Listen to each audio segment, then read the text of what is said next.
फिर किसी शिकार की तलाश में।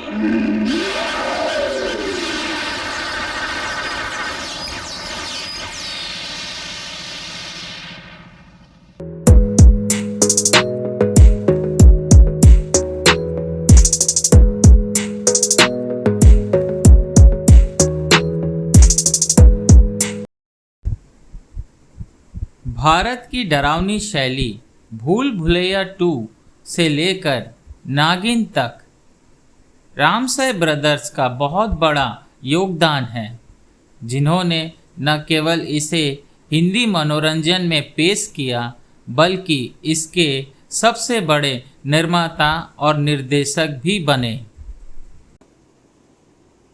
हॉलीवुड में डरावनी फिल्मों की एक लंबी परंपरा है जो साइलेंट फिल्मों के युग में शुरू हुई थी। लोन चैनी और बेला लुगोसी जैसे दिग्गजों ने 1930 और 40 के दशक की शुरुआती हॉलीवुड हॉरर फिल्मों में राक्षसों की भूमिका निभाकर अपना कैरियर बनाया। भारत में भूतों से जुड़ी लोक कथाएं और दंत कथाएं होने के बावजूद भी सिनेमा में इस प्रवृत्ति को नहीं अपनाया।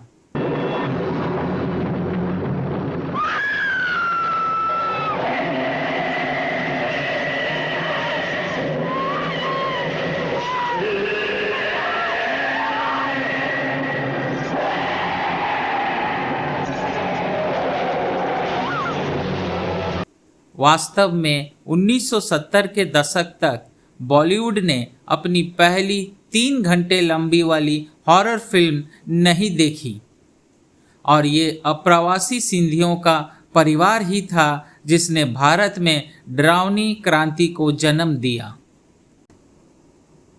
अगर आज नागिन टीआरपी चार्ट पर राज करती है और अमर कौशिक भेड़िया के साथ बड़े पर्दे पर उतरते हैं तो ये सब इसलिए है क्योंकि रामसे ब्रदर्स ने 1972 में जोखिम लिया था जिसका फल उन्हें मिला। फतेह चंद रामसे विभाजन के बाद कराची से मुंबई आए। उन्होंने 1950 और 60 के दशक में मुट्ठी भर फिल्में बनाई जिनमें से कोई भी नहीं चली। भारी कर्जे के कारण उन्होंने और उनके बेटों तुलसी और श्याम ने जोखिम उठाया। 1970 की फिल्म एक नन्ही मुन्नी लड़की थी मैं शैतान के मुखौटे वाले एक दृश्य से प्रभावित होकर उन्होंने एक राक्षस वाली फिल्म बनाई, एक ऐसी अवधारणा जो भारत में अनसुनी थी।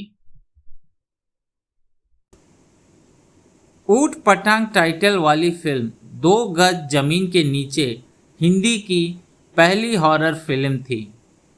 वास्तव में ये अपनी मार्केटिंग के लिए बहुत सारे जुगाड़ और चालाकी पर निर्भर करते थे और इसे बेहद कम बजट में बनाया गया था और फिर भी सिनेमाघरों में रिलीज होने पर यह हाउसफुल रही। सफलता ने फतेह के 7 बेटों को कम budget high on sleaze horror फिल्मों पर काम करने के लिए प्रोत्साहित किया, जिन्होंने अक्सर पश्चिम से अपनी अवधारणाएं उधार लीं।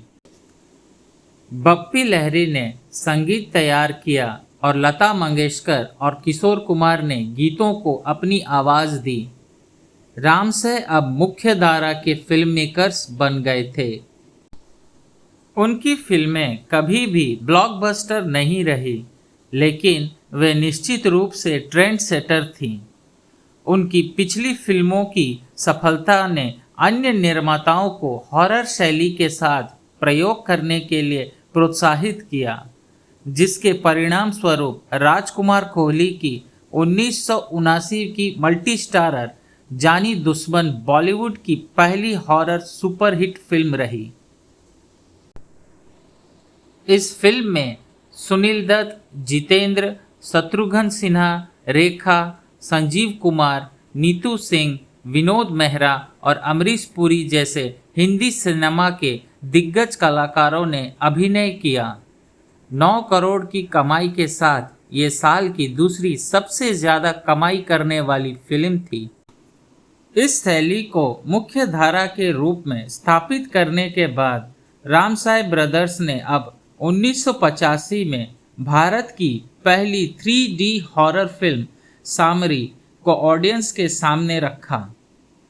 इसके बाद 1988 में जिस फिल्म को उन्होंने बनाया उसे लोग आज भी देखते हैं और कई लोग मानते हैं कि ये सबसे बड़ी हॉरर फिल्म है।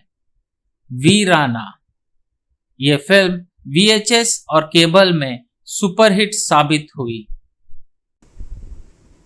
90 के दशक में टीवी पर पूर्ण प्रसारण में वीराना की सफलता ने रामसाय ब्रदर्स को आगे प्रयोग करने और एक और विरासत छोड़ने के लिए प्रेरित किया। उन्हें देर रात के टीवी में डरावनी क्षमता का एहसास हुआ। 1993 में उन्होंने भारत की पहली हॉरर टीवी श्रृंखला प्रतिष्ठित जी हॉरर शो की कल्पना की। यह शो इतिहास के सबसे यादगार और सफल टीवी शो में से एक है और इसकी सफलता ने अलिफ लैला से लेकर आहट तक इस शैली के अन्य सफल शो को जन्म दिया। वास्तव में पिछले दशक में टीवी की सबसे सफल फिक्शन श्रृंखला एकता कपूर की नागिन की उपयुक्ति रामसाय ब्रदर्स द्वारा बनाई गई सफल अवधारणा से ही हो सकती है। 90 के दशक के मध्य में नए फिल्म निर्माताओं द्वारा शैली पर उनके एकाधिकार को तोड़ने के बाद रामसाय ब्रदर्स ने अपनी दुकान बंद कर दी, जिन्होंने इस शैली को पहले से कहीं अधिक कुशलता से देखा। उनकी आखिरी फिल्म तलाशी 1996 में फ्लॉप साबित हुई, लेकिन यह शैली महेश भट्ट, राज और राम गोपाल वर्मा भूत जैसे A-लिस्ट फिल्म मेकरों ने बहुत अच्छी तरीका से अपना लिया। आज हिंदी सिनेमा में हॉरर शैली में इतनी विविधता आ गई है कि इसमें हॉरर कॉमेडी और क्रीचर फीचर्स जैसी उपशैलियाँ शामिल हो गई हैं और भले ही इनमें से कई फिल्में सफलता पाने के लिए संघर्ष करती हैं, आशाजनक पहलू यह है कि कुछ सबसे बड़े सितारे आज डरावनी फिल्मों में काम कर रहे हैं और कोरोना महामारी के बाद से स्ट्रीमिंग प्लेटफॉर्म के प्रसार का मतलब है कि यह अब OTT में भी फैल गया है और ये सब लगभग 50 साल पहले 7 भाइयों द्वारा शूट की गई शौकिया और कम बजट वाली फिल्मों से शुरू हुई थी।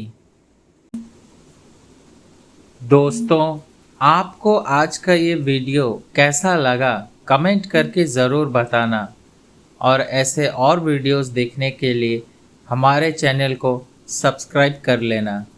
धन्यवाद।